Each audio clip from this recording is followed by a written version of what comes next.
Ayan, welcome to my channel. Gagawa tayo ngayon ng beef tapa. Ayan. So, meron tayo dito mga prepare. Meron tayong beef stainless slice, soy sauce, salt, vinegar, garlic, and pepper.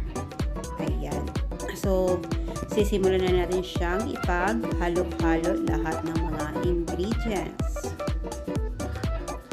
Ayan, hiniwa ko na siya kanina guys para hindi na tayo mahirapan. So, para ano na tayo, tuloy-tuloy na ang paggawa. So, magmi-mix na tayo ng mga ingredients. Diba?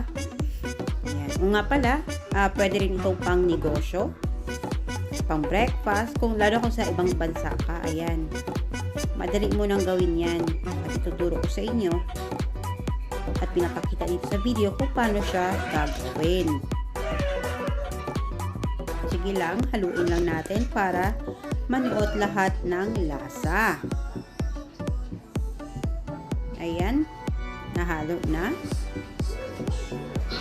Haluin lang ng haluin para lahat ng flavor ay mapasok lahat dun sa beef natin. O nga pala guys, kung hindi ka pa nakapag-subscribe sa aking channel, click mo lang yung subscribe at baka click na rin ang bell button para ma-notify ka sa mga video pang nasusunod.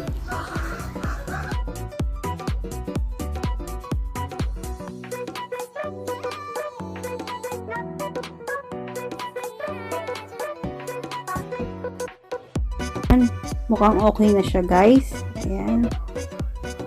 Diba? So, tinitingin ko lang kung manunuot ang mga soy sauce at mga lahat ng ingredients sa ating beef.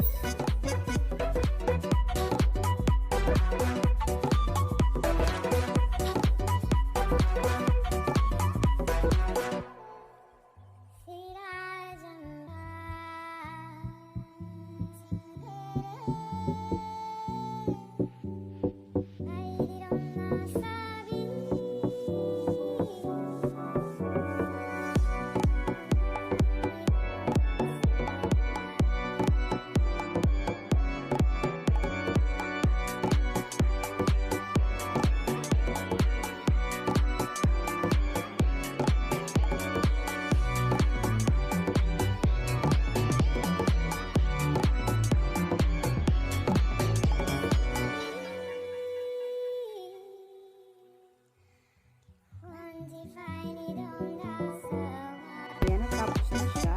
Ngayon, itatabi na natin siya. At syempre, meron pa yung packet. Kahit ano ang packet, plastic, o yung parang silicone na plastic. Para lang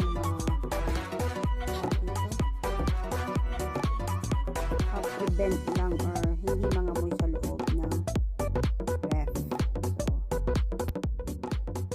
Pusang gala ayaw mag-ano ng silicone. Kaya kahit yung plastic na ano na lang guys, kitchen, like yung cling film, ayan, pwede na yan.